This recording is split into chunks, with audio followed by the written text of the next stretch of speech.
Straight out the boot room, to Wembley, our second home. We come to conquer, no, we never walk alone. We dominate, the cream of the crop, drawing all our strength from the roar of the cock. It's all for one, and one for all. Pass a move, we're talking total football. Here we go again, Roy's red machine. Liverpool, the greatest team the world has ever seen.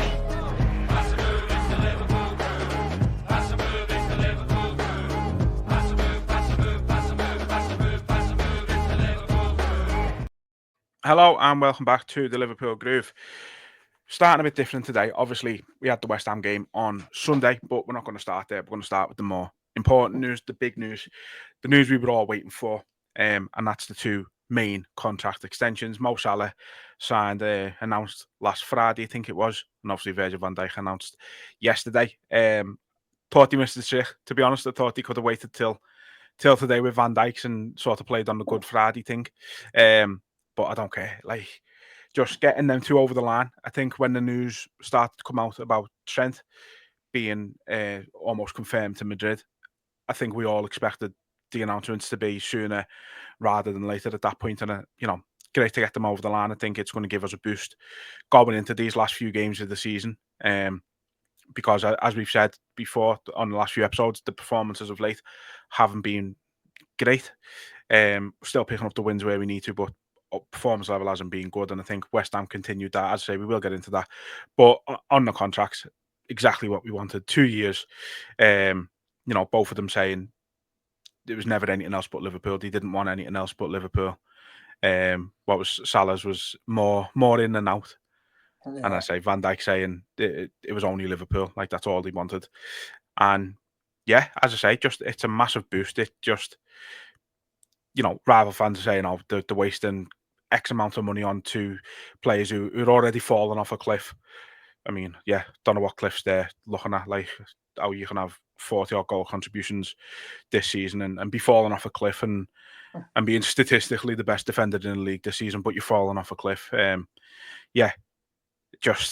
buzzing. Like, it's exactly what we needed, as I say, that little boost just going into the last few games of the season. Yeah, I think I said on the last one, like, I could understand both parts of, like, the club bartering with them and trying to get the best deal for the club. And, maybe if one of them would have said, yeah, I'll go, then you've got 300-400 grand a week to split on younger lads and stuff like that. But it would have been totally embarrassing for Liverpool Football Club if you're going to lose two of your best players, two heroes for the club, two of the best players we've ever seen wear the red shirt. To let them walk away on a free when you've still got so much more to give would have just been embarrassing, and it would have been something that I did say, like, I think we'd have protested about. The Trent one, he's young, he's got loads left in the tank.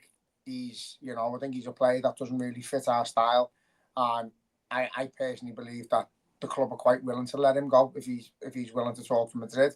I think Salah and Van Dijk openly, practically begged us to sign them, but they needed to feel what they were, and I think Hughes and that have said they haven't scrimped and saved. They haven't saved money. They've got brilliant contracts and they deserve it, lad. And if it's not for what they're going to do in the future, it's at least for what they've done in the past, because they deserve them big bonuses and the big paydays. Because, as I say, I don't think in our lifetime we'll see a player contribute as much as Mo Salah has, and I don't think we'll see a centre half look as colossal as Van Dijk.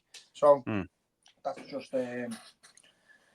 yeah, it's a massive boost. And as I said the other day that it could go either way, and I could see both points of view. But when you're on a free and like Trent, you're getting offered mega money, you're getting offered massive signing on fees to play for other clubs. I don't care what anyone says. I think Mo Salah and Van Dijk could play in any team in Europe, any team around the world, and probably start at this age, at this level that they're at. So, we've had to bat other clubs away there. We've had to make them feel worthwhile, and the fact that they wanted to stay with Liverpool shows how strong we've got the potential to be, how much they believe in the manager, the club, and what's going to come in the future.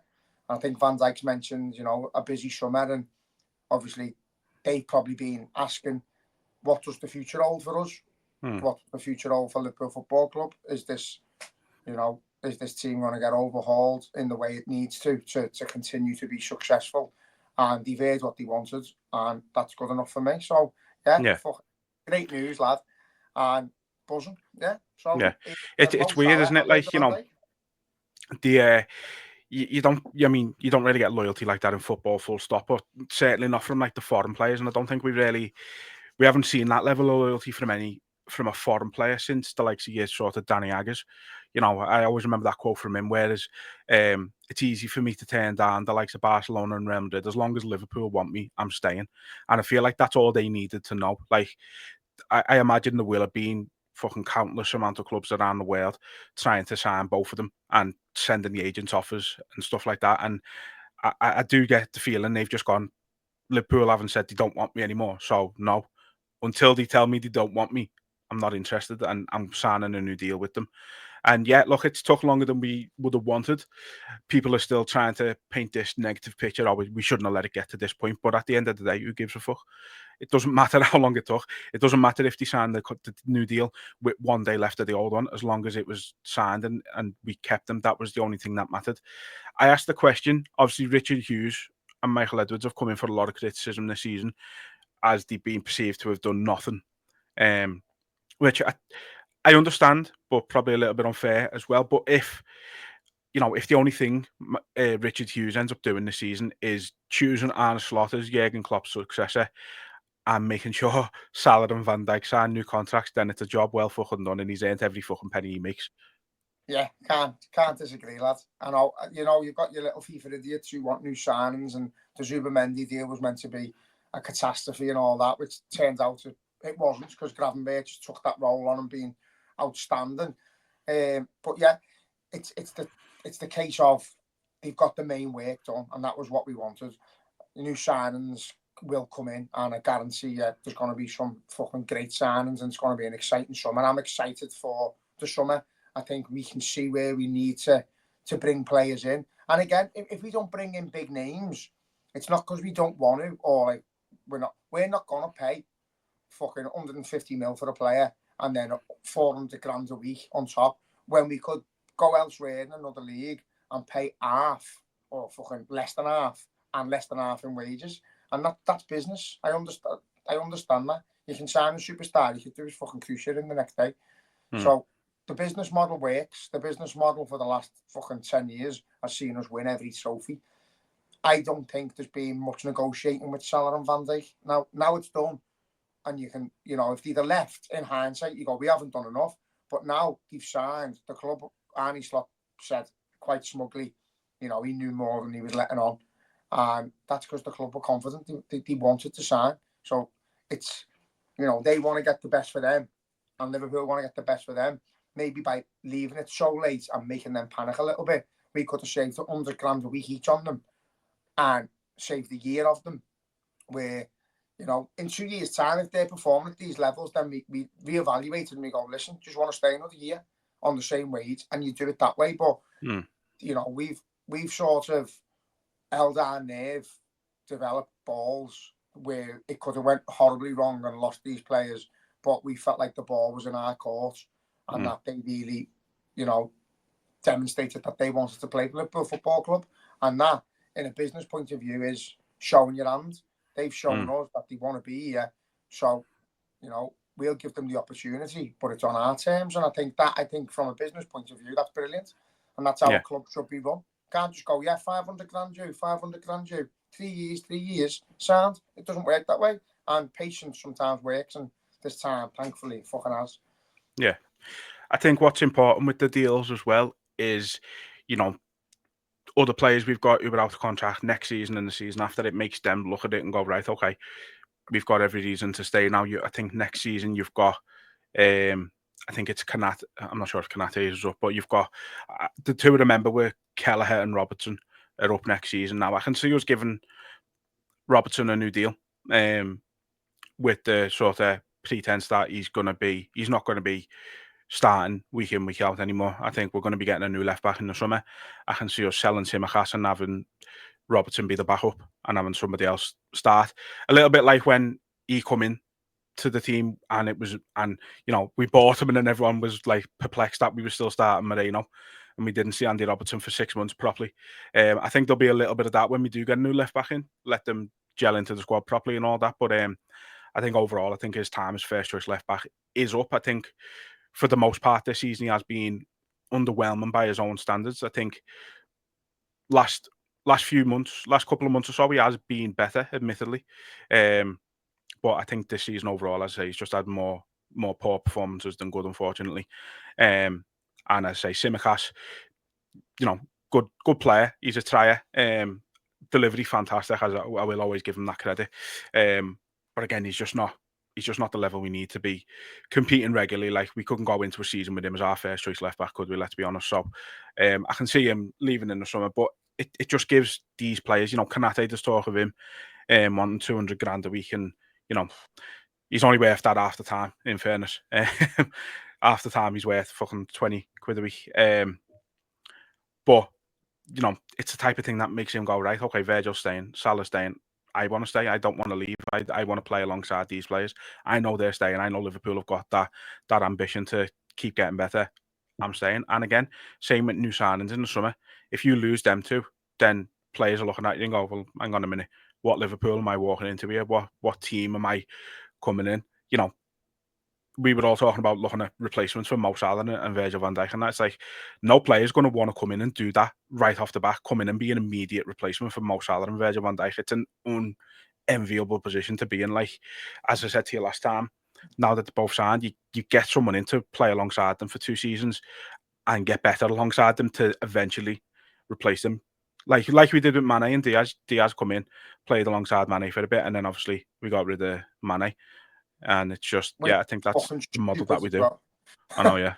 That was one of the worst bits of business we ever did. It was, but at the same time, you look at Mane since he left, and he's been absolutely nowhere near the height he was at us. So I feel like it was on him. We just went into negotiations with him, and he said before the season started that he was going that summer. So fair play. I think with Van Dijk and Salah, lad, it's 2 superstars of the game. And I always remember Gerrard saying, like, when he was our captain, he was sometimes the manager that'd say, like, you carry more weight than me. And I think that'd be the sense where, I know Arne Slot's about to win a Premier League title, and he's won, the Dutch League and that. But I think Virgil van Dijk phoning you, listen, lad, our club's interested in you. I think it carries a lot of weight. You know what I mean? Or just, a text message to a mate or whatever, the club are interested, do you fancy it? Stuff like that. Big names, Virgil van Dijk. If you're putting that pressure on, like, the likes of Kanate, who's nowhere near Van Dijk, and then you've got your likes of Salah, if you're asking his replacement to try and convince players, if you're having to convince players to stay, to join you, then they're the type of players you need. Without them, I don't think you've got anyone really in that squad who's going to convince a player to come and join you. So we've kept 2 superstars and we've kept 2 leaders and lads who I think will be happy with understudies coming in and learning their trade. And I think it'll be 2 lads who are going to be proud that, we did stay, we did try and win everything else, and we did teach these new 2 lads what we do and how we do it. And hopefully they can go on to sort of extend our legacy, because we'll have something to do with it. I think that's how they work. Don't think there's any bitterness in them. If a lad comes in and they're trying to train them up to be their replacements, they know they've got 2 years left, then they're going to walk away, probably for a big payday somewhere. And that's absolutely fine. They deserve that. But all being well, it's a case of, in 2 years' time, Liverpool go, you know what, you're worth another year. See what happens. But yeah, great news, lads. Great news on the back of, like, a little bit of negativity in terms of the odd results, atmospheres, Trent, just pressure and a weight lifted off our shoulders. And as I say, I think the club have now handled it well because they knew they were signing. Yeah. Just speaking, like you mentioned, atmospheres, and we are going to sort of come onto that a little bit in a minute anyway. But I mean, one thing that sticks out from Van Dijk signing is him saying, imploring people to come and wear red at the game and make an atmosphere again. And, like, I'm made up he said it, but at the same time, I'm a bit gutted he's had to say it. You know what I mean? Like, it shouldn't be down to the likes of him to be saying come and wear red. It should be just like, It should just be the norm. Like, you don't, even if you don't, like we've said it, it's been said a number of times by us, by others. Like, even if you don't want to wear red, like now you've got a red hat on, that's enough. Take a scarf with you. If you don't want to wear red, Sam, but like, there's other ways you can bring red with you. To be honest, lad, I've seen loads of lads on like social media and that going, oh, fucking hell, apparently the atmosphere was shit because you lose your voice if you don't wear red. It's not about that. As soon as like you go in the ground and yourself personally, you look around and you see all the red, something goes in you and you're like, oh, this is going to be one of them nights. This is going to be special. This is going to be heavy. You're up for it. You start getting tingles. You're dead excited and you look around and you're like, we are just all the same. We're going for it. And yeah, it could be a red hat. It could be a scarf. It could be something you can fucking put in the pocket of your hoodie and whip out and wave around. You know what I mean? A fucking silk flag, whatever. Just have a little bit like that picture behind you where it's all red. That's not even in the fucking UK. That's in Australia, isn't it? But that's the difference. That's what it means to people who don't go the game often. For some fans, it's like a chore. It's like, I go to the match. This is what I do. It's part of my life, but it's like a habit, not a passion. I think we need to get back to going to Anfield as a passion and not a chore, not a habit. Go there because you really want to go and support the team. Like, I don't see most of the match when I'm in the Kop. I'm fucking facing my mates and singing and chanting and bouncing. And I think if I'd done that these days, I'd get arrested because no one else wants to do it. It's fucking dead. And that atmosphere against West Ham, every pundit, the likes of Carragher, no one can put the finger on it. Is it the fact that we're nervous and we're scared that we can slip up and lose the league title and we're a bit panicky? Possibly, but not everyone. Is it the fact that the tickets are in the wrong hands and there's too much hospitality and too many people who are going to the first game who don't know the songs and haven't got the balls to start the songs? Possibly. There's loads of things that could be the issue. Can't put my finger on what it is, but West Ham was ghostly. It was weird. We needed West Ham to score. And even when we scored the fucking winner, it picked up for 5 minutes, lad. And then there were still people leaving early and stuff like that. So, yeah, there's just something's got to give. I don't want my manager and my captain to have to keep coming out saying, can you do this, please? Can you do that? Can you support us? If you need asking and convincing to support the team, just give your ticket up because you're not worth a carry. Yeah, that's it. It's like I say, I'm glad he's come out and said it, but I wish he didn't have to. It should just be a given. But look, let's come on to the West Ham game because it's all sort of just on the red thing. There's a bit of a culture. As a grown man, as a local, as soon as you see someone in a Liverpool shirt, a replica shirt, you go, whoa, you're a whoa, you know. But people who fucking flown from around the world and who are coming for the first game, they're going, that's what they do. That's the culture of going to a football match. Is, you know, some people, the Scousers now like to wear dark colours and Monty Rex and all look the exact same. And the people who from out of town and who have travelled and they're going to make a day of it come in red and wear the Liverpool shirts and that. We need to stop shaming people for wearing the Liverpool shirt, wearing red, wearing a scarf. Unless it's a fucking half and half scarf, then you can wrap it around the necks and fucking choke them. But no, we've got to stop shaming it. We've got to start fucking telling people, yeah, it's time to wear red. As long as you've got something red on, whether it be a fucking top from 2005 or a top from this season or one from a small business like myself, you know, there's fucking loads of us. And even me, like, Scousey Public, if I release a red shirt, they sell, but you don't release many because not many people wear red. So the effort it goes to do the mock-ups and get the samples and all that on an extra colour t-shirt. So I've just put an offer on. I don't know if you've seen that. Yeah, I've seen it. Order, use the code, 20% off, and once you use that code, whatever colour you picked, you're getting it in red. That's as simple as that, and it's gone well. It's gone dead well. Loads of people have jumped on board.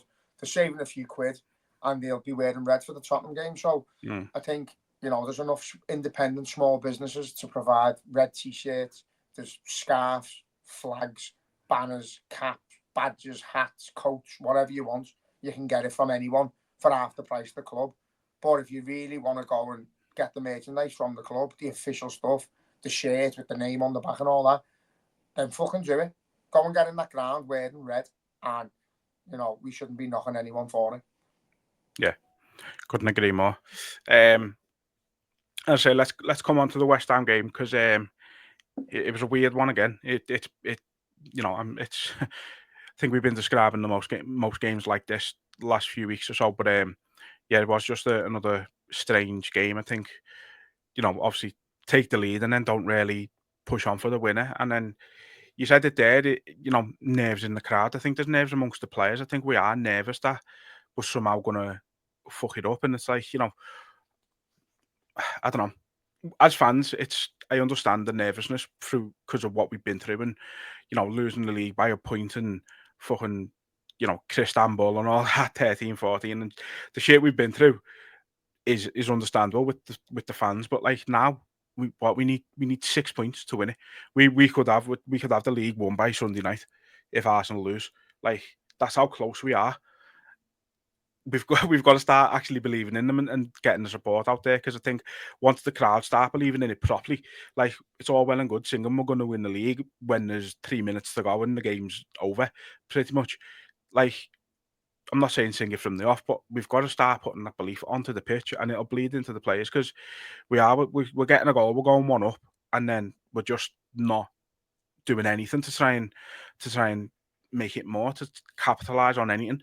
Like the goal we scored, first of all, was fantastic. That pass by Salah, what he's perfected this season, the little outside of the foot pass, and like it looked like he fucked it up because I thought it was going for Jota, and then when you see it going to Diaz, it's absolutely perfect. It's exactly what he meant to do, and it was really well worked. And then, as I say, from that point on, it was all West Ham, and you knew their goal was coming eventually. Like thank God we had Alisson back because I mean he saved us a few times, and then the own goal is just comical in it. Like I think it does look like it's Van Dijk's fault. I think Van Dijk has actually pretty much said it was his fault. He did say Robbo had shouted, and he's just ignored him for whatever reason, which is annoying. But you knew it was coming, and then you know what? I've never been frustrated by a winner before, but I kind of was because we turned it on for 5 minutes and we scored.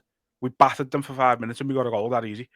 We could have done that after we scored the first and we could have killed the game off. We could have went 2-3-0 up and we chose not to, and then we do, and we go and win it.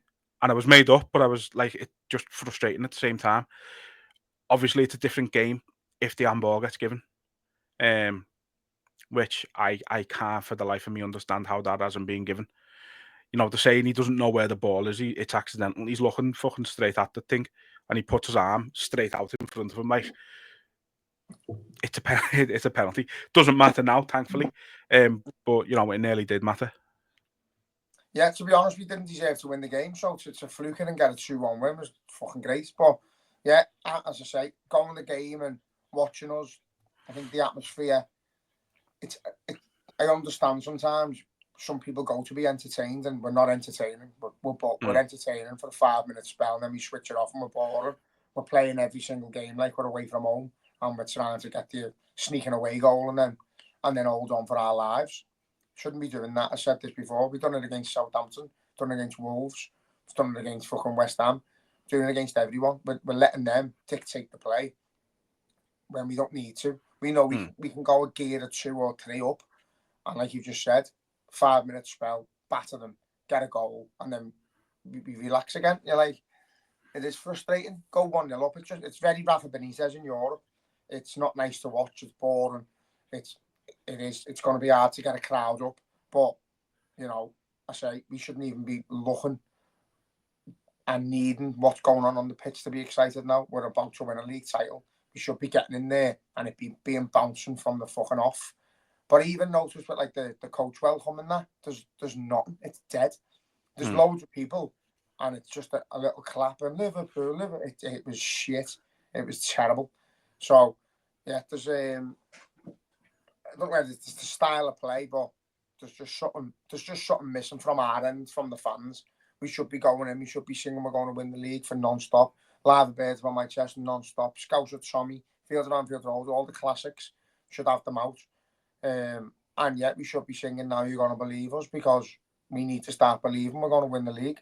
doesn't matter how we play. I think Arnie Slot is, I think I said it on the last one, I think he's literally in dreamland.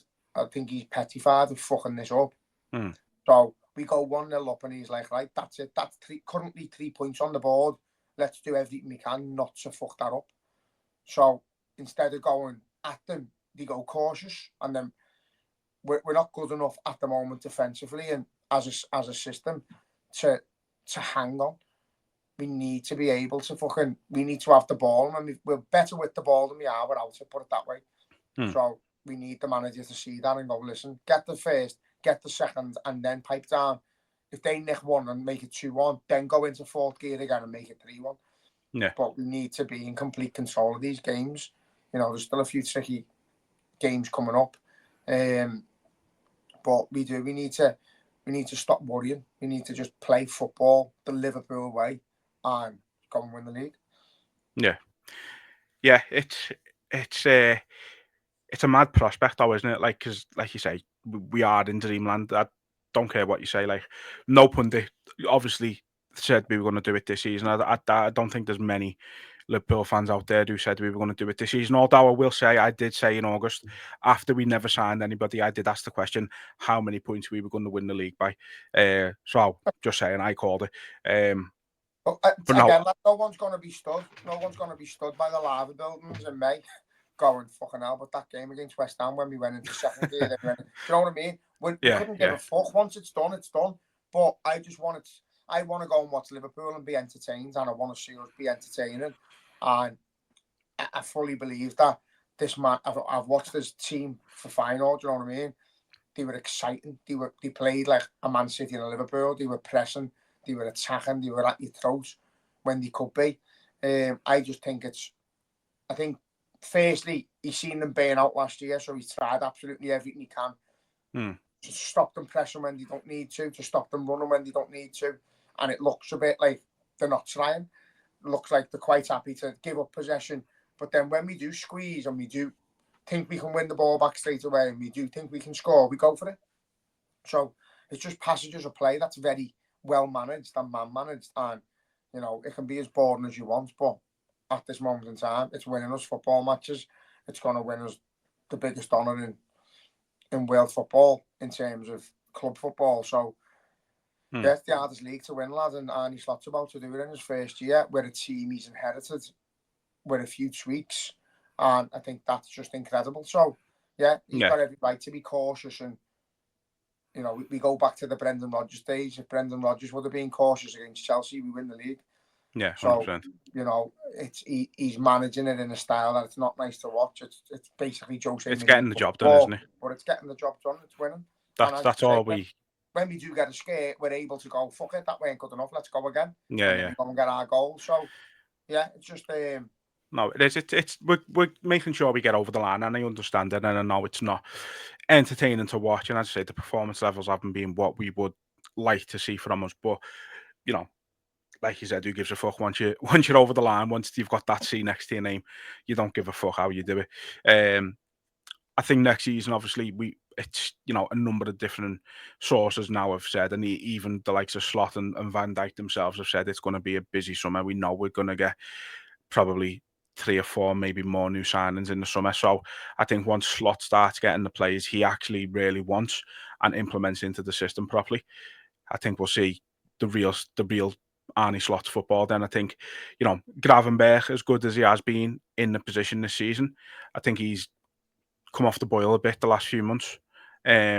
He's not the long-term solution to that position. I think he'll be playing more further forward next season. I think obviously a number 6 will come in.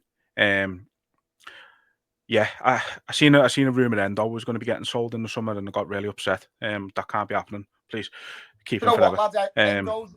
Endo's a gap filler, and he's happy to be a gap filler. He's a brilliant gap filler, but again, he's too good to be sat on the bench till the 89th minute of every game. So, he might be looking to move on.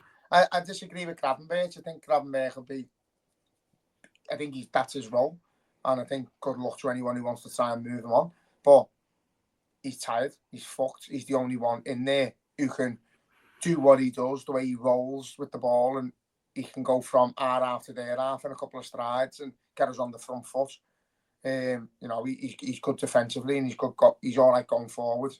I don't think he's very good in front of goal. I don't think he's gonna he doesn't really have the balls to have a shot from long range and that, which I'd like to see a bit more of. When he does, he hit the corner flag.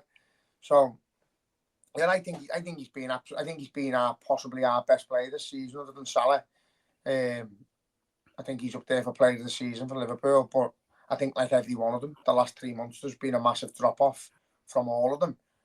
And I think they've given that much in the early stages. They've got that lead that they deserve. And it has been a case of, let's try and preserve some energy. And it's showing. We look fucked. Like, I seen Dominic Szoboszlai warm up the other day, and he was like a robot in slow motion. And he was sprinting, and I was like, he just shouldn't be coming on the pitch. He's fucking goosed. Do you know what I mean? So yeah, I think it's just taking its toll on them, and I think that's exactly why we're playing the football we're playing, because we've seen it last year where they get so close and then they capitulate, and then you're like, fuck, we could have, if we'd have just calmed down a bit, we could have went for the season. So yeah, I think you're realistically looking at. I totally agree with what you said before. I think Andy Robbo, for what he's done in the past and what he can offer as a leader in the dressing room, as someone who is like the fucking joker in the team and the glue, I think he deserves a contract. I think he'd be massive, like James Milner, coming on in games where you need to get over the line. I think he can do that for you. Need a left back who can start and get up the wing and put the ball in the box. Potentially need a right back for cover for Bradley. Need a centre half because you know the others are injured. Gomez is just constantly injured, and it's a fucking shame because he's been boss. Probably need another centre mid. I don't necessarily think we need a number 6 because I don't think we play that way, but we definitely need another. We need a player who can do what we want Szoboszlai to do, be like a number 8 who can grab the game by the scruff of the neck and run with it, and not rely on Szoboszlai's energy, because them other 2 midfielders are nowhere near the same without Szoboszlai. No. They don't. You can see when he is their energy. He does everything for everyone. I think we need another fucking winger or 2 and another forward. So yeah. It's going to be a mad one, isn't it? Cards. And as I said to you on the last one, there's no one in that team now. Like, obviously we've got the spine. Alisson, we want to do everything we can to keep him, and the new lad come in as an understudy, and that's it. Kelleher deserves to be starting elsewhere. I think in recent performances I've seen him. You know, I think we've had discussions saying like he starts in every team in the league. I don't think that's the case. I think he is you know, if he goes to a top 10 club from 6 to 10, he probably starts. I think he starts for probably everyone from about 6th to 7th down. So I think with the exception of Chelsea, actually, I think he starts every day of the week for Chelsea because their goalkeepers are absolutely horrendous. How they're in the position they are with the keepers they've got, I'll never know. He absolutely starts there, but outside of them, yeah, I'd say from sort of, I don't know, it's because the position I'm thinking of is about 6th to 7th, which is probably, I think, Villa or someone like that. I don't know if he necessarily, as much as I can't stand him, I probably don't think he'd start over Martinez just about. That's what I mean. He's a Premier League level goalkeeper, but he's not like when you've seen Alisson the other day against West Ham, and I think we can see 3 goals there with Kelleher in goal. Yeah. And it's no disrespect to him, he's not as, his decision making is not as good. No. So yeah, I think you need to see Alisson staying. I'd love to see him get another contract. I'd love to see the new lad come in and be on the bench, and that's about as far as he gets for me. I don't want to see Alisson replaced in the summer by any means. So yeah, there's an overhaul on the cards, lad, and it's exciting because it's an overhaul where your manager and your captain are going to every meeting going, we're the fucking league champions. Do you want to sign or not? Simple as that. Do you want to play for Liverpool, the champions of England, or don't you? Go ahead, sound. We're not bartering at you. You'll get what you're given. Do you want to sign or not? Sound? Because we go in as the boss, and that's how it, you know, that's the beauty of winning it. We've lost Jurgen Klopp, one of the best managers of all time. I rate him highly. I think he's one of the best managers, if not the best manager we've ever had for the job he's done. the job that he could have done if they weren't cheating bastards in the league as well. So to come in and replace him in a way that he has, with his own personality, and he hasn't tried to copy him, and he hasn't tried to change everything in a style that couldn't absolutely ruin us. I think every footy player in Wales football looks at that and goes, wow, how he's filled them boots and he's gone on to do something that a lot of managers don't do. Yeah. I don't know whether, and Van Dijk's going to be the first Dutch captain to ever win it, which is going to be fucking lovely to ever lift it in it. So, yeah, I think we've got a boss spine. We've got a boss fucking signing campaign where we can go into every meeting and just say we are Liverpool Football Club. Do you want it or not? And I think there's going to be a few exciting links. I've got my own short list of who I'd like to see. And top of it is Anthony Gordon. Top of my list is Anthony Gordon and a striker. It's not going to be Anthony Gordon and Isaac. I don't see the point in paying £150 million for a player who plays 6 months a season. He's injured a lot. So I think we need to look at that number 9. It'd be nice to go and get a well-known number 9 who we can get excited about. But again, just someone who's going to lead that front line. It's going to be brilliant. And I can't wait for May. Can't wait to see what happens, all being well, and then see what happens beyond then. Yeah. While we're on that subject, there is one thing I've got to bring up, and it's probably the most wild, fucking egregious rumour you're going to see for Liverpool all summer. But there's been people saying about fucking Kevin De Bruyne joining on a short-term, like 1 year, 2 year deal. Liverpool fan, lives close, is mates with Virgil. His kids and their kids are mates. They don't have to move school and stuff like that. It doesn't disrupt his family life. And like, I can't see it happening, but he himself hasn't ruled out staying in England. And let's be honest, if he's going to go to anyone else in England, we're the only ones who suit him, realistically. It's whether we're willing to take the chance on him because of his age and because of the. But we're judging this Kevin De Bruyne on this Man City. Yeah. Where he's playing with these players and in a way that, they're having to play to suit a striker that isn't very good at anything other than putting the ball in the net. Yeah. So, Kevin De Bruyne's played with fucking superstars like Aguero and fucking who's the cunt that played for them. What's his name? Don't know. They've had lots of them. David Silva. No, fucking big fucking hell, can't think of his name. He's played with loads of boss strikers, boss wingers. He's been able to, he's played with like the Sané and fucking Sterling and being able to split defences apart. You don't lose that at any level. I think if you put Jan Molby in our midfield now, he'd still be able to play a pass he could play 30 years ago. Yeah. Because you don't lose that ability. You lose your brain receiving the ball and releasing it as quick as you need to not get tackled in the Premier League. I don't think De Bruyne's lost that speed. He's not going to be making them runs he used to where he bombards the box and that again. But 1,000,000% if Kevin De Bruyne's available and Liverpool aren't showing any interest, then more fool us. Because, there was a player we signed from Man City a couple of years ago on a free who was more willing to play for Liverpool than to stay at Man City. And he went on to be a fucking legend and win everything. So I think with De Bruyne, with his brain is beyond belief. You could probably even play him at right back and left back in games like we did with Milner when he slowed down, and he'd be able to play a ball like Trent from right back through the middle. It'd be an exciting prospect. Like my smile, just the thought of it. I'd love it. He's out of every single player that played in the Premier League, in the last fucking 15 years or so. If you could give me one, he'd be the one. Yeah. And him and Thierry Henry over the time, I'd give anything for. So if you can get him on a free at the later stage of his career, because of the novelty, because he is a Liverpool fan and he's being quite open about that. That'd be nice, and I think it'd be nice for him to to come to the Champions and try and defend that against his old club. I think that'd be great. So yeah, that'd excite me 100%. Yeah. I'm saying it's not something we should do. Then I think it's stupid. I think it's a no risk.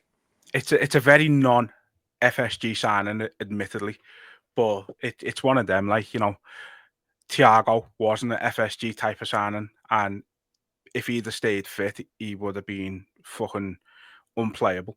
And the times he was fit, he was unplayable. Like, you know, there was a thing the other day.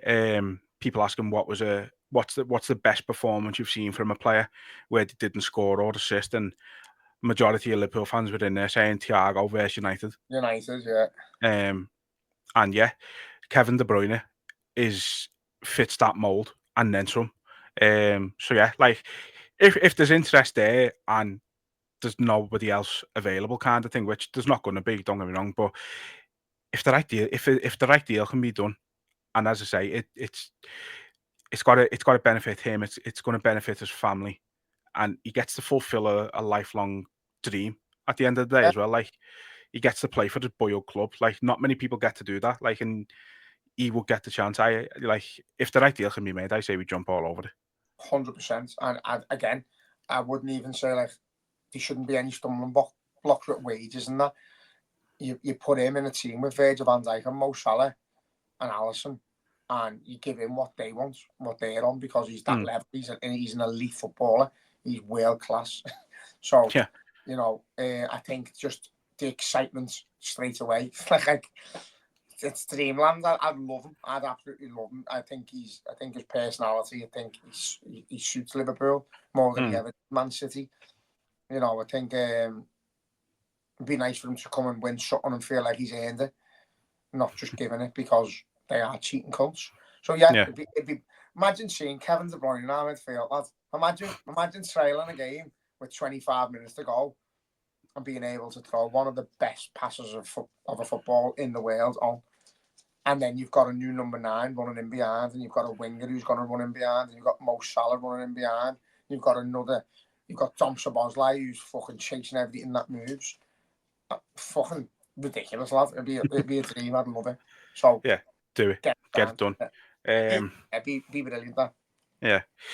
So let's say before, as I say, I'm gonna do a few questions as well in a minute, but gotta quickly touch on the Leicester game on Sunday, where, as I say, we could wrap up the title on Sunday, which seems mad to say. I can't see it happening, in all honesty, this weekend. I just can't see a world where Ipswich beat Arsenal, as much as I'd love them to, and I like Ipswich. I said at the start of the season, I've done a couple of little bits with a couple of different Ipswich channels and things like that, and like, you know, I've liked Ipswich from the word go, but I can't see a scenario where they beat them on Sunday. So yeah, as long as we do our job, beat Leicester, which I said it the other week, on paper, West Ham, Leicester away, and then Tottenham at home, when you need 3 wins to wrap up the title, are on paper the fucking 3 games that you want.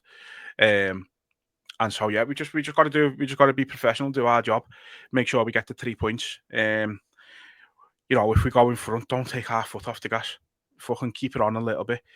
Put a couple past them, because they are diabolical. Like, they're worse than Southampton at the minute. Obviously, Southampton had the worst start of the season and are currently the worst team in Premier League history. But I think at this moment, Leicester are a lot worse than them.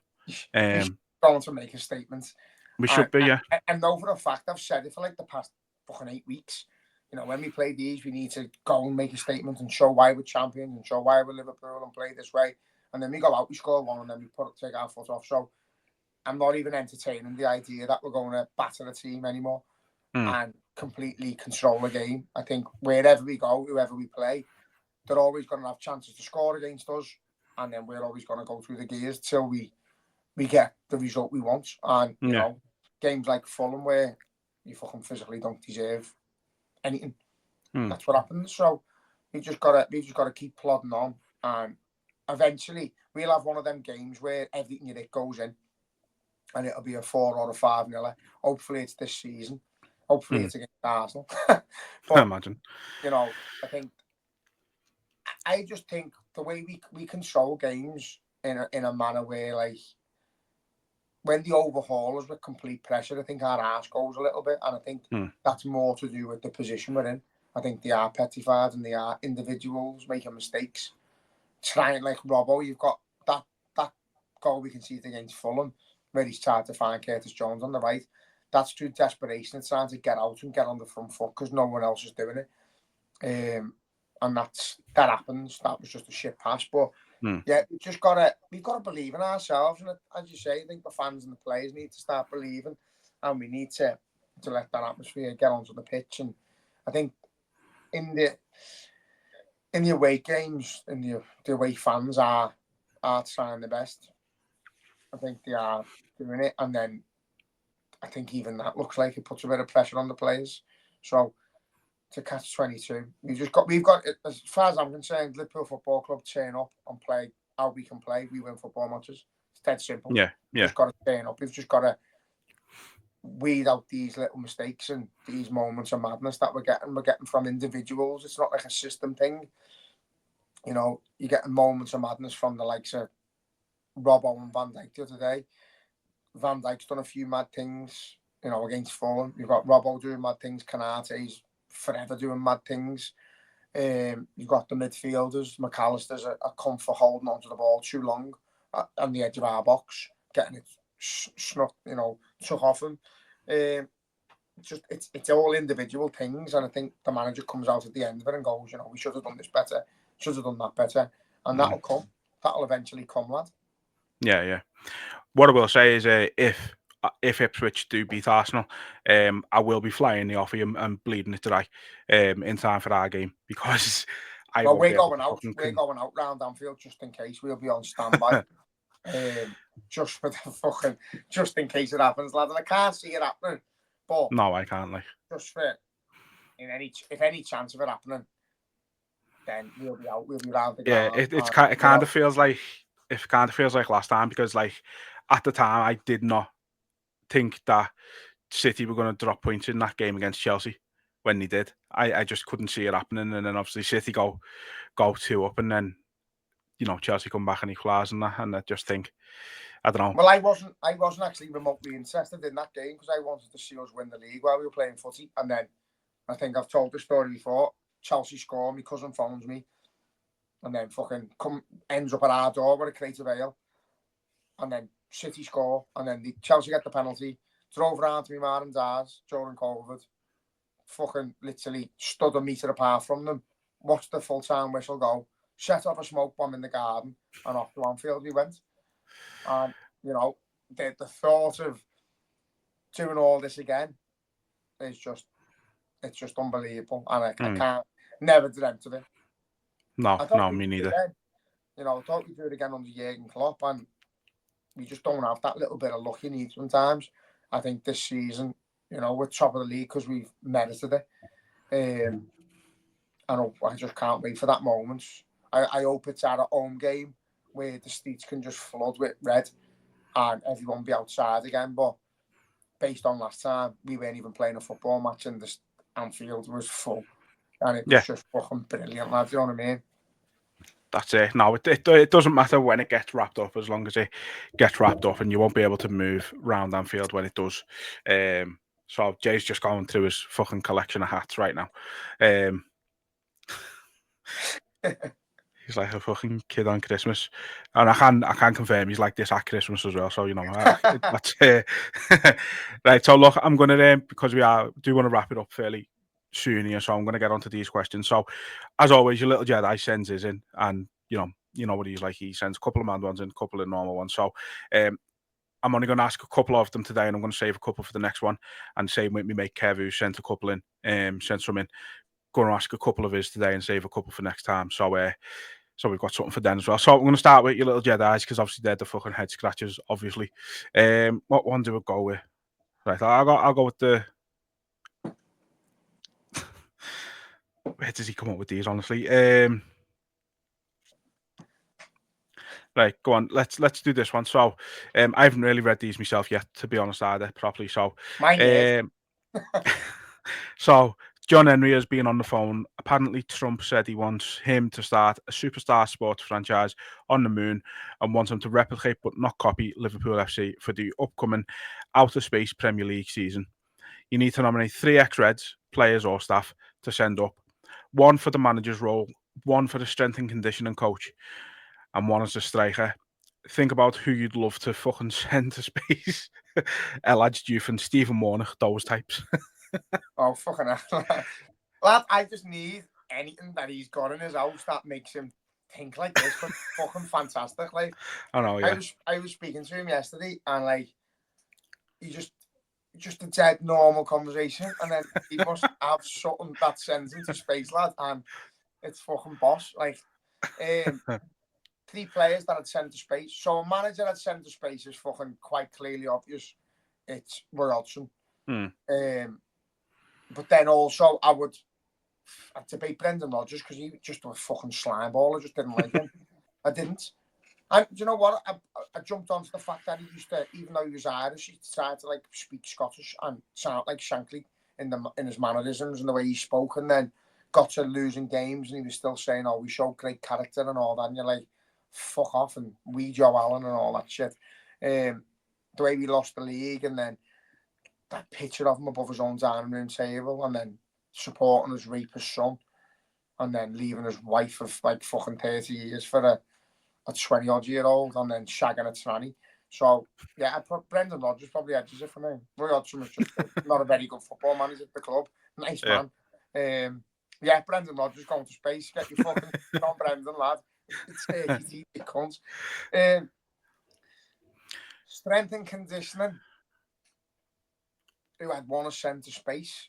Oof.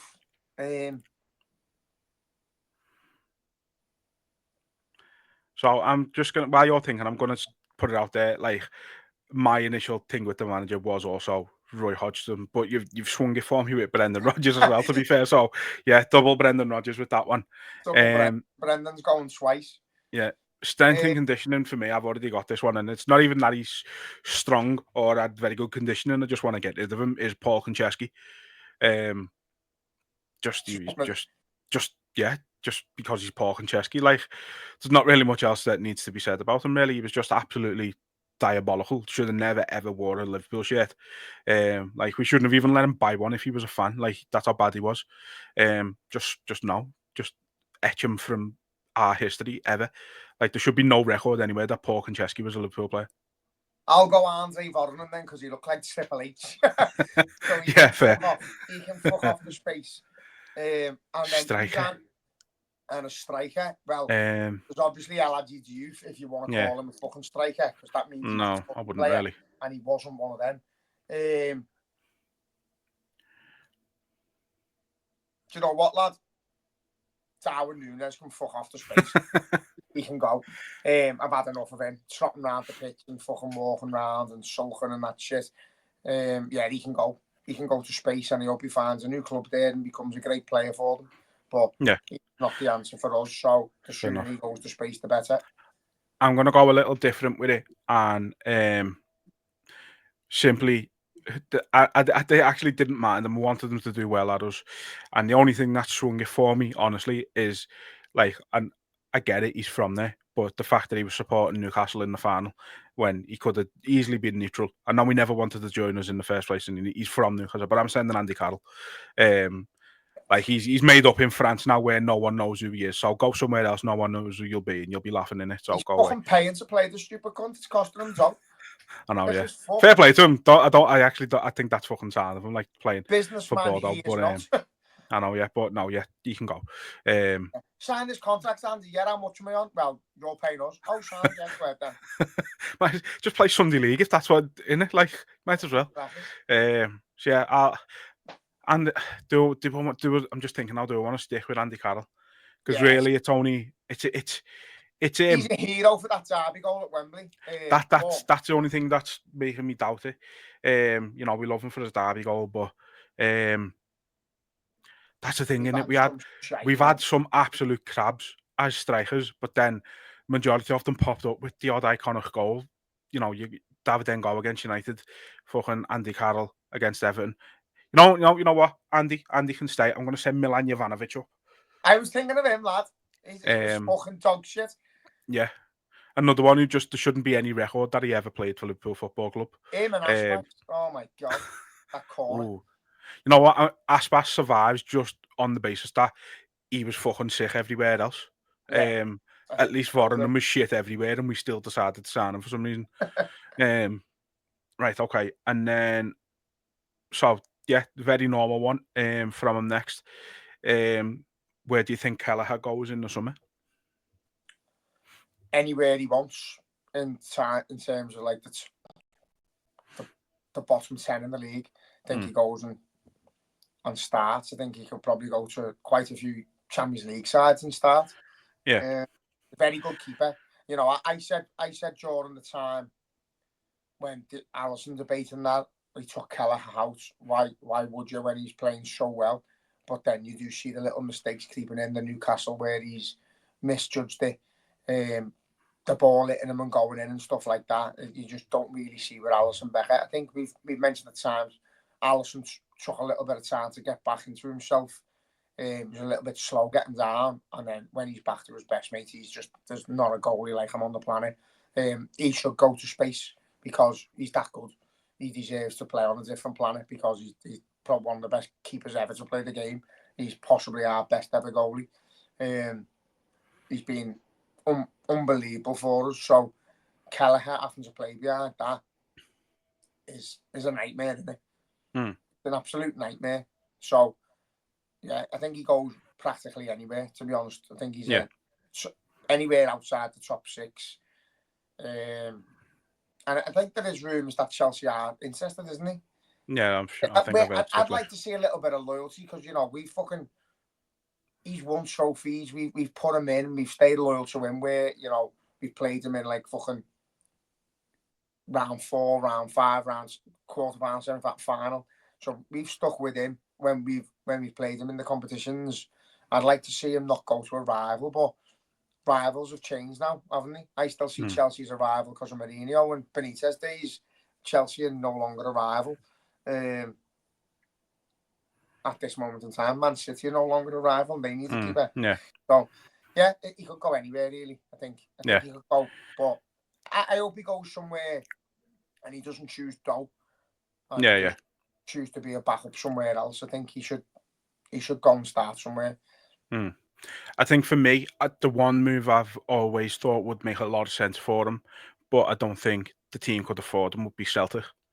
Like, I think he'd obviously go and be by far and away the best goalkeeper in the league. He'd win the league every season, but obviously the Irish connection with Celtic, I think, just makes a lot of sense in that regard. And obviously, you know, they've got Kasper Schmeichel now. They've had this sort of knacker bringing in older goalkeepers the last few seasons, it seems, and I think they need somebody who's going to be able to play for them for the next 10, maybe longer years. But again, I just don't think they've got the finances to be able to actually come in and make a bid that we'd accept for him. I think if he wanted to stay in England, I think the two teams that for me would make the most sense for him, because I don't think their keepers are very good, is Brighton and Brentford.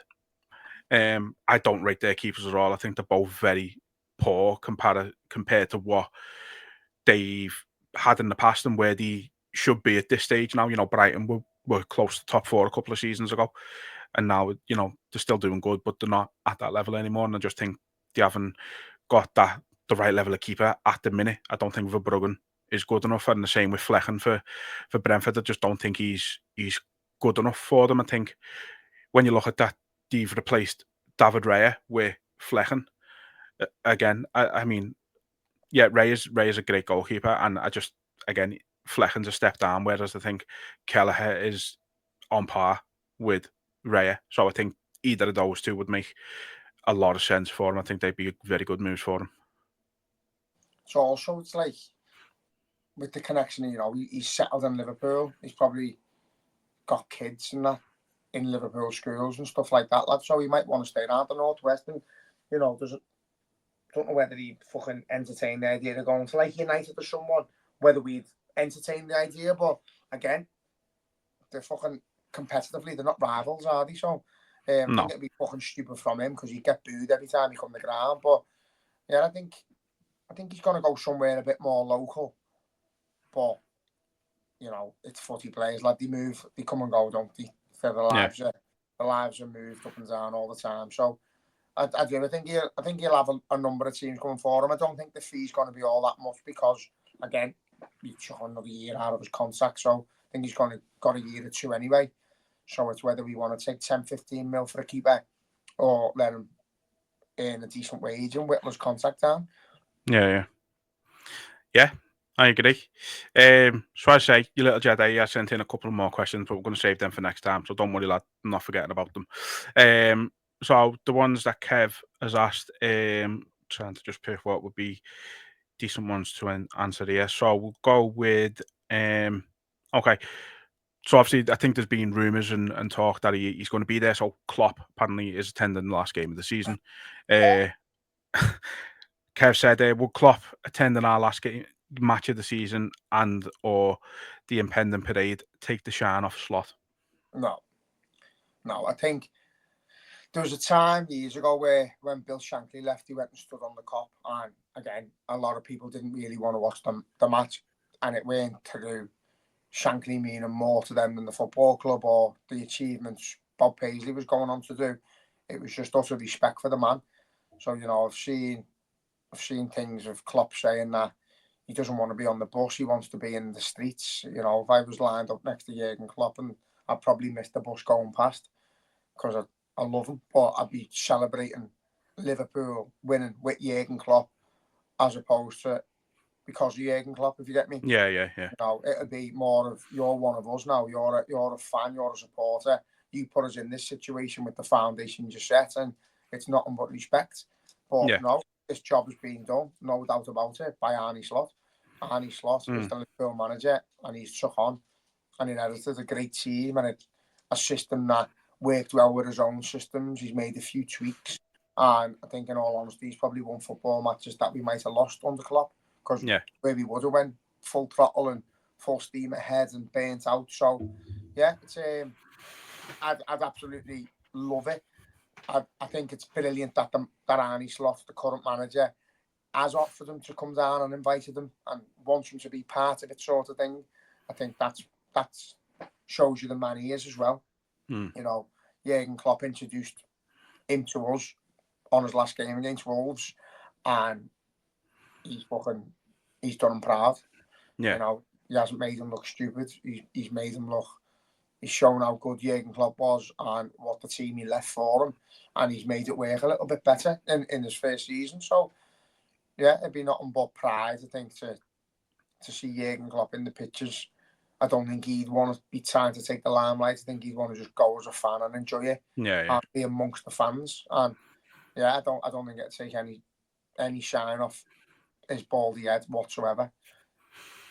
I don't think there's anything that can take the shine off winning the league. In all honesty, I think it's just too big of an achievement in his first season. I think, it's just Jurgen Klopp should be there. I think he laid the foundations for what is about to lift the league title, so he should be there. And I don't know if it's a case of the club have reached out to Jurgen to ask him to be there, or if he's reached out to the club to say, I want to be in the fucking ground on the last day of the season, make it happen, kind of thing. I don't know what conversations being had, but you know, Klopp himself would hate it if he took the shine off Slot. He's not that type of. He's not the type of man. He's not the type of person. Like, you know, he took the shine off his own fucking farewell to give fucking props to Arne Slot before he was even announced. So, you know what I mean? He's just not that type of person. So, no, I think it'd be great to see him, and he should get the adulation that he deserves before the game, even if they want to fucking bring him out and bring him onto the crowd and say, you know, Jurgen's here today, say I kind of thing. I think should have Jurgen given Arne Slot a trophy. I don't see now. Why do you have to say that? I need that to happen now. Because he is like, he's not a manager. He's like an ambassador in sport. He's got a role, hasn't he? So, and he's an ambassador for the foundation. So I'm sure when Jordan Henderson lifted the league, an ambassador of the football club was able to give it to him. So it was Kenny, wasn't it? It should be Jurgen Klopp, lad, and that imagine That's a fucking t-shirt, isn't it? Fucking hell, yeah. So yeah, But yeah, no, I think I don't think it'd take the shine off. Certainly, I think he would make sure that it doesn't take the shine off. Yeah, I'm all for it. And also, it'd be great again. Started off with Jürgen with a microphone singing the Arnie Slot song the same way he fucking left the club, like full circle. Yeah, do you know what, lads? I think if this was Jurgen Klopp's team in this position, I think the atmosphere would be a bit different because of. I think we're still getting over Jurgen Klopp not being the manager. Sometimes we look at the touchline. I think someone even on one of the pundits said the other day about Jurgen Klopp's system or something, and you were like, it's Arnie Slot. You know, it's not Jurgen Klopp anymore. And someone done a tweet saying if Jurgen Klopp done this, we'd have won that game. You're like, no, it's still Arnie Slot. Do you know what I mean? So it's very much Shankly and Paisley. You know, we absolutely adored Jurgen Klopp, and once Bob Paisley had come and gone, he was adored. But the connection between the two at the time they were present is different. And Arnie Slot seems like a really good fella, really nice fella, really good football manager. But we haven't yet got that. He's strictly down to business. He doesn't want to be our best mate, and he doesn't want to be. Don't even think he necessarily cares if he's loved. I think he wants to be respected because he deserves to be respected because he's winning trophies. That's his thing. Very much Rafa Benitez. I don't think Benitez gave a fuck if we liked him or not. That's why he went to Everton. He doesn't want to be liked. He wants to win football matches. That's why he went to Everton. Time for Everton. But that's it. It's very much. It's not a cold connection with us because it wasn't a cold connection with Paisley and the Liverpool fans. It was just different, and that's it. I think Jurgen Klopp was something we've dreamt of since hearing stories of Shankly, someone who connects with us that way, where literally anything he said. If Jurgen Klopp came out and said we need Anfield to be rocking, Anfield will be rocking. Yeah. There's no two ways about it. He had a different way of going about things, and he was our messiah. And you know, Arnie Slot's got a baldy head. Arnie Slot's got a fucking great chance to be a legend instantly. As soon as he puts that hand on that trophy, he goes down in Liverpool's history forever. He is eternal, like Jurgen Klopp, but in a different way than Jurgen. So, yeah, I will love them both, but Jurgen Klopp, no matter who comes and goes, we'll never see another one of him. Watching videos of him from years ago and all that will give me shivers. Idolise the man. It's just different. It's just different. Yeah, that's it. That's it. So the last question then I'm going to ask for today's one. So I like this one as well. So Kev has asked, who's your favourite player that has been lost to time? So someone that you love to reminisce about that people just don't talk about very often. So he said for him it'd be Rob Jones, the best right back we ever had, and not even in his prime before he succumbed to injury. So someone who you just loved but no one really talks about. Yossi Benayoun. Interesting one. Yossi Benayoun, I literally couldn't speak highly enough of him as a footballer. I thought for times at Liverpool he was on par with Silva. He could find a pass in any pocket of space. He could turn three men with one movement and literally pick that pass out that won you games. I thought he was absolutely brilliant, and the fallout with Benitez again was just Benitez being stubborn. And yeah, I think Yossi Benayoun on the eye was one of the best footy players I've seen. Like, just magic with the ball. The way he had wobbly legs, he could move the ball without moving the ball. Do you know what I mean? Yeah. He could dribble without contact on the ball. He moved his body more than the ball. Yeah, just a great player. I really enjoyed watching him. Remember being over in Madrid when he scored that goal. And yeah, just a fucking. He was he was like a little cult hero at the time. He got the respect of the fans, but maybe not the manager. And I don't think opposition fans ever looked at him and went, "Oh, fucking, I wish we had him." But I think he was an absolute star in our team. Thought he was boss. Yeah, not a bad show. I think for me, I don't think he gets. I think he gets spoke of, but not enough. I think for the impact he had, and he was only here like a short amount of time. But Maxi Rodriguez, Yeah. like I remember I was working in Mackey's when we signed him, and I was buzzing with the announcement of it. Like I was absolutely fucking made up. And like getting him on a free and that as well. It just you were thinking. I was thinking to myself, like, how the fuck have we managed to get him on a free? But I was made up, and then it took him a little bit of time to get settled. But then when he did, it was like he was just a perfect Liverpool player. He was exactly what we needed at the time. Like, because I think I can't remember who it was who signed him, but he was just exactly what we needed, and he was brilliant. And yeah, Rafa, just think, I think it might have been still Rafa. Yeah, he was just an impactful player.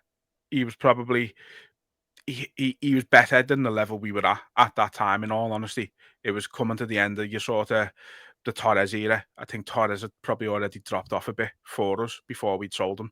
And yeah, it was just that little injection of quality that we were missing at the time, I think. And yeah, he was just a great little player. Yeah, do you know what?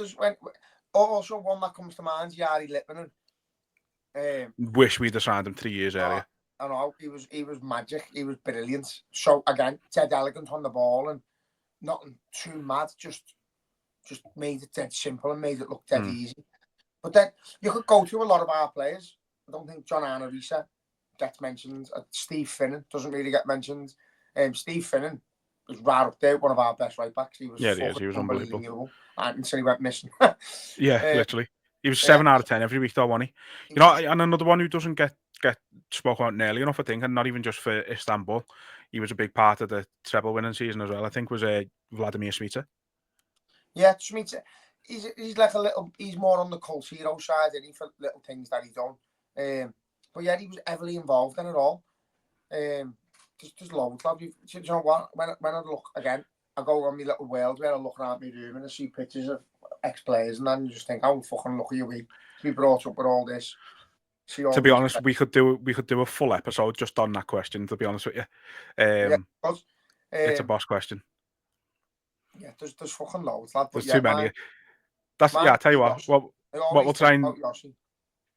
Yeah, no, Yossi was great. He was one of them signings where at the time you kind of going bit of a mad one. That like wasn't expecting that, not really expecting much from him.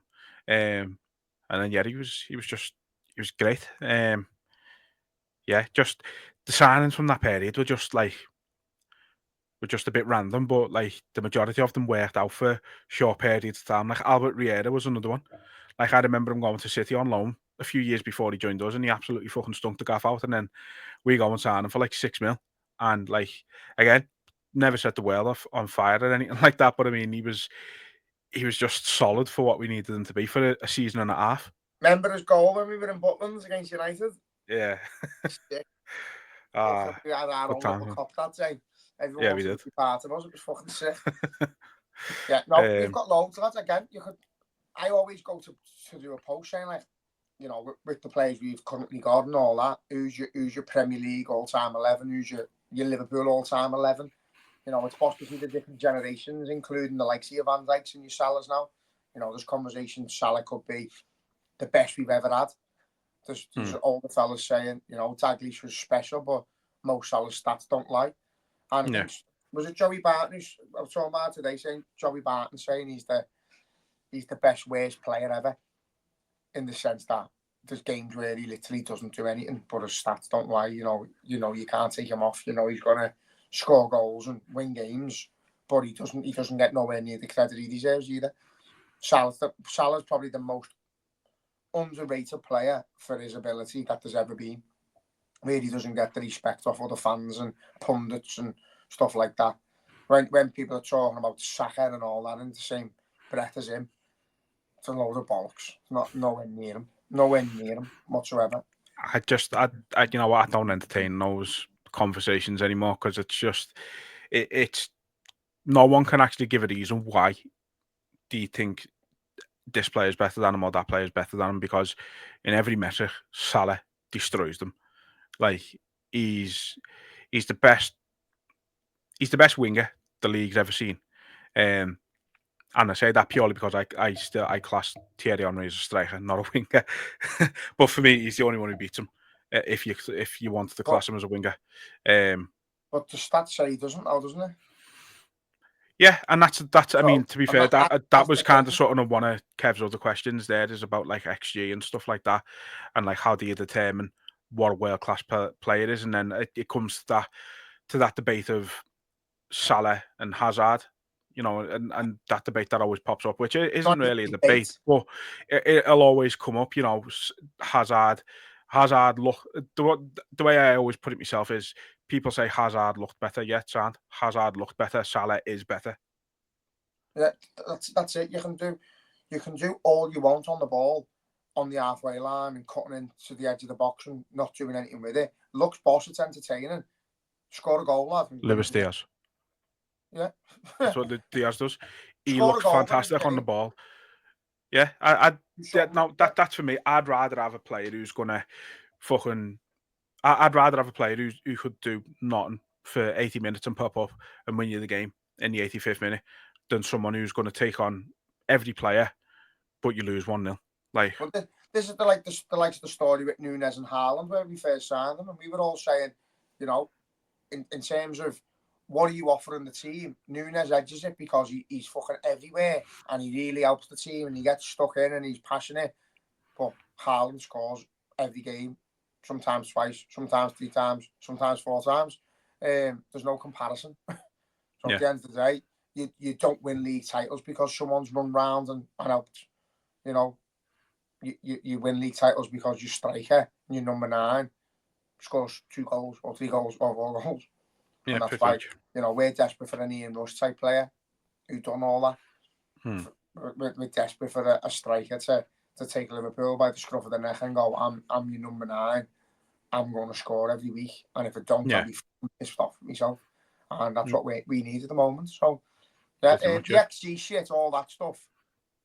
How many chances created and, you know, fucking expected goals and all that is a load of bollocks. I think it's an absolute load of bollocks. You cannot put a stat on how many goals are expected.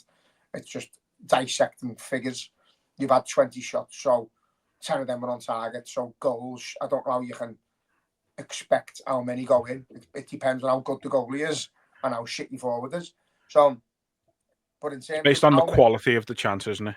Like, how though? If you you know, so basically a shot from 35 yards out might be worth 0.2 XG, you've got but a shot from and the keeper makes the best save of all time. Yeah, but that's still an expected goal. So does that go against the striker? Yeah, because the keeper's made the best. That's what I mean. It's a load of bollocks. Yeah, so it's because if the keeper's made the great save, that's why we say with Alisson, that's how they determine how many goals Alisson has prevented this season is XG against. So the XG against for Alisson could be, 10, let's say, which means he's prevented 10 goals like that he shouldn't have. As far as I'm concerned, like your XG is if you've had a shot at goal in the box, it should be going in. But if your keeper saves it, it shouldn't go against you because the keeper's then done his job. Do you know, but that's the way it works. But it's more based on the fact that the keeper, if you replayed that situation 100 times, the keeper's only making that save once out of them 100 times is the way they try and fucking work it out. But I don't know if it necessarily sort of means it in terms of them. It's more your Darwin Núñez chances where he's on the post and hits it instead of putting it in the back of the net. That's an he should be scoring there, and that obviously goes against him. Yeah, but it's about based on the quality of the chance. It shouldn't really even be. I don't know who's bored enough to talk about all that shit. Like it doesn't interest me. My interest is like, for instance, how many goals have you scored that season, and how many games have you played, and how many assists did you get? That's what wins games. That's what wins league titles. You know how many chances fucking you could have put in, but you never, or you scored when you shouldn't have, or all that shit. I just think it's pointless. I think when you look at Thierry Henry's assists and goals and games played, Salah beats him. And statistically, he beats him. Best player to ever play in the Premier League, Thierry Henry. But the stats don't like. So it's one of them. Yeah, I don't know. I mean, I'd still. They both get into your all-time Premier League 11. Let's be honest, don't they? Quite easily. I don't think anybody beats either of them two if you're throwing them both on the wings. It's dead It's hard them. though, lad, because it's so hard. Like if you say to me left winger in the Premier League, Ryan Giggs, instantly. So then you've got to play Thierry Henry up front, and you've got to take Shearer out, and Suarez and Rooney and Fowler. It's fucking impossible. I couldn't pick a Premier League 11, lad. I could quite easily. I think. I couldn't. Yeah, Giggs doesn't get near it for me. While you're doing it, go ahead then. Goal, Alisson. I think there's only two who come close to him for me, and it's Schmeichel or Cech. Yeah, and then all right. Let's say we're going with nostalgia. I'll say Schmeichel as well then, just to not be biased about it. But left back, Ashley Cole. Yeah. Centre backs probably Van Dijk and Terry. Van Dijk gets in no matter what, and then I think you're looking at sort of Terry, Vidic, Ferdinand, Tony Adams, Sol Campbell, Company maybe. Company maybe. Van Dijk. Fair enough. Yeah, I'd accept any. I'd accept any of them with Van Dijk personally. I'd go Terry personally. I'd go Company. Right back is probably the hardest one, in all honesty. Because you can't take Gary Neville, because I don't think he was that good he wasn't a great player, really, was he? He was a good right back, Gary Neville, lad. I think. Fucking hell. Yeah, you know what? There's probably not. It's probably no one else you can really pick right back. I don't think there's been many world-class right backs. The Chelsea right back? Paulo Ferreira. No, I'm lying, man. It was Carvalho. He played right back a few times, but he was centre half. He was centre half mainly, yeah. He's another one you could put in the argument for alongside Van Dijk as well, to be fair. But no, we'll go Gary Neville. I think it's Gary Neville or Trent, if I'm being honest. I'm going straight home. Interesting one. You know what? For the price he paid for him, and for what he's given to them over the years in a shit team, some of the free kicks, he's probably scored more free kicks than Trent. Trent takes well more outside the box. His delivery and his commitment for the cause, I'd say Seamus Coleman. I feel like you're mixing Coleman and Baines up there, to be honest, with the free kicks and that. No, oh yeah, I am, yeah. Yeah. No, it's the box. Baines is another one for left back as well, by the way. He was caught. Yeah, he is. Absolutely. Again, your top three left backs is actually Cole, Leighton Baines, and Andy Robbo, I think, and probably Dennis Irwin gets in the mix as well. I'm trying not to include Liverpool players for biasness, but yeah. So your three. Let's say you're playing. I'm going to go three in the middle, three midfielders. So I'm going to go Gerrard, Vieira, and De Bruyne. I'm going to go Vieira, Gerrard, and Yaya Toure. Yeah. To be honest, I was tossing it up. He doesn't get mentioned. I think Vieira's Vieira. It's hard because Vieira and Yaya are probably too similar. I think Gerrard and De Bruyne are too similar. And I don't know how you can't have Roy Keane in there. No, I'd have Roy Keane, Holden, and I'd have Vieira and Gerrard. Fair enough. No arguments there. In all honesty, I think that's good. But and then you've got Makelele. You could have played the Holden role, and it's just a fucking horrible question. And then, as I say, your front three, Salah on the right, and again, I'm going Henry on the left, and I'm going.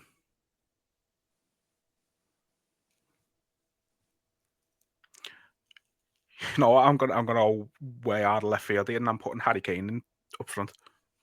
Oh, fuck off, lad. Harry Kane. You're talking about stats, lad. Only Shearer scored more than him in the Premier League. So fucking donkey. I hate him. But using your argument, you can't not have him in the mix. No. Well, then you can't not have Giggs then.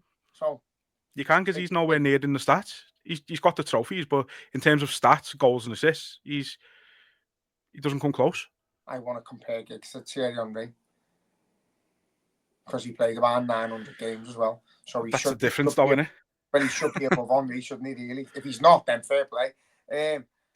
I can't see a world where Henry's not in after all me talking. So yeah.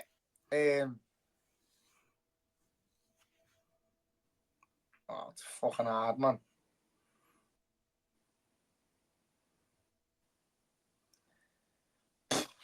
It's Henry left wing.